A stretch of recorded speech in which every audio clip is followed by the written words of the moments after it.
പരാജയം എന്നത് ജീവിതത്തിലെ ഏറ്റവും അവസാനത്തെ ഒരു പരാജയമായിട്ട് ഈ തെരഞ്ഞെടുപ്പിനെ ഒന്നും ഞാൻ കാണുന്നില്ല. ഞാൻ മനസ്സിലാക്കിയത് ഒരു ഗവൺമെൻറ് വിരുദ്ധ തരംഗമൊന്നും ഈ കേരളത്തിൽ ഒരു സ്ഥലത്തും ചർച്ച ചെയ്യപ്പെട്ടെന്ന് എനിക്ക് തോന്നുന്നില്ല. കാരണം അങ്ങനെ ചർച്ച ചെയ്യപ്പെടുന്നെങ്കിൽ ചെങ്ങന്നൂരടക്കം നമ്മൾ തോക്കേണ്ടതാണ്. കാരണം വലതുപക്ഷത്തിന് ഏറ്റവും കൂടുതൽ സ്വാധീനമുള്ള സംസ്ഥാനത്തെ ഒരു മണ്ഡലമാണ് ചെങ്ങന്നൂർ. അപ്പോൾ ഗവൺമെൻറ്റിനെതിരായിട്ടുള്ള ഒരു നിലപാടാണെങ്കിൽ വലതുപക്ഷത്തിന് സ്വാധീനമുള്ള ഈ മണ്ഡലത്തിൽ ഞങ്ങൾ തോക്കേണ്ടതാണ്. അപ്പോൾ ഇവിടെ ജയിച്ചല്ലോ, അപ്പോൾ ഗവൺമെൻറ് വിരുദ്ധമാണെന്ന് പറയാൻ കഴിയില്ല. അപ്പോൾ ഓരോ സ്ഥലത്തും ഉണ്ടായ കുറവുകളും ന്യൂനതകളും, മൊത്തത്തിലുണ്ടായ കുറവുകളും ന്യൂനതകളും പരിശോധിച്ച് നമുക്ക് എന്തെങ്കിലും തിരുത്തപ്പെടേണ്ടതായിട്ടുണ്ടെങ്കിൽ ഉണ്ടല്ലോ, അത് തിരുത്തി നമ്മൾ കൂടുതൽ സജീവമായി ജനങ്ങൾക്കിടെ പ്രവർത്തിച്ചാൽ ഒരു സംശയം വേണ്ട, അതിശക്തമായി തിരിച്ചു വരാൻ കഴിയുന്ന സാഹചര്യം കേരളത്തിലുണ്ടെന്നുള്ളതാണ് ഞാൻ മനസ്സിലാക്കുന്നത്. ഇവിടെ സംസ്ഥാനത്ത് ഇടതുപക്ഷ ജനാധിപത്യ മുന്നണി ഗവൺമെൻറ്റും പാർട്ടിയും മുന്നണിയും നടത്തിയ പ്രവർത്തനങ്ങൾ അത് വല്ലാത്ത തരത്തിൽ ജനങ്ങൾക്കിടയിൽ തെറ്റിദ്ധാരണ പരത്തുന്ന തരത്തിലുള്ള ക്യാമ്പയിനാണ് വലതുപക്ഷം നടത്തിയത്.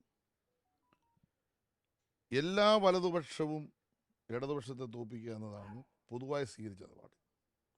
അത് UDF മാത്രമല്ല, UDF അല്ലാത്ത വലതുപക്ഷവും.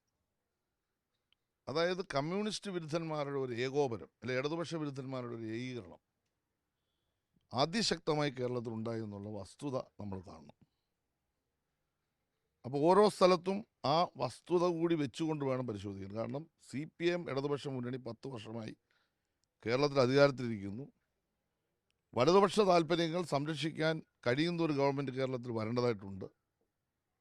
1959 വിമോചന സമരം പോലെ ഒരു കമ്മ്യൂണിസ്റ്റ് ഗവൺമെൻറ്റിനെ ദീർഘകാലം കേരളത്തിൽ ഇരുത്താൻ പാടില്ല എന്ന വലതുപക്ഷ ചിന്ത, ആ ചിന്ത ഇപ്പോഴും ശക്തിപ്പെട്ട് തന്നെ നിൽക്കുന്നുള്ള വസ്തുത, ആ ഏകോപനം കേരളത്തിൽ സംഭവിച്ചിട്ടുണ്ട് എന്നാണ് ഞാൻ മനസ്സിലാക്കുന്നത്.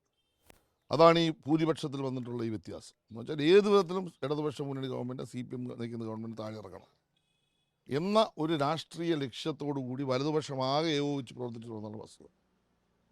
ഇപ്പോൾ BJPയുമായി ഈ തെരഞ്ഞെടുപ്പിൽ ഏതെങ്കിലും തരത്തിലുള്ള ധാരണകൾ ഉണ്ടാക്കാൻ UDF പരിശ്രമിച്ചിട്ടുണ്ടെന്നുള്ളത് വിശദമായ പരിശോധനയ്ക്ക് വിധേയമാക്കേണ്ടതായിട്ടുണ്ട്. ഇപ്പം അമ്പലപ്പുഴയിലെ വോട്ടിൻ്റെ കുറവ് വന്നാൽ, അമ്പലപ്പുഴയിൽ നേരത്തെ തന്നെ പറഞ്ഞല്ലോ BJP വോട്ട് കിട്ടുമെന്ന്, പക്ഷെ 6000 വോട്ട് കുറവ് വന്നേ മനസ്സിലാക്കുന്നു. ചെങ്ങന്നൂരിൽ 5000 വോട്ട് BJPയുടെ കുറവ് വന്നിരിക്കുന്നു. അപ്പോൾ BJPയുടെ വോട്ട് കുറഞ്ഞത് എങ്ങോട്ട് പോയി?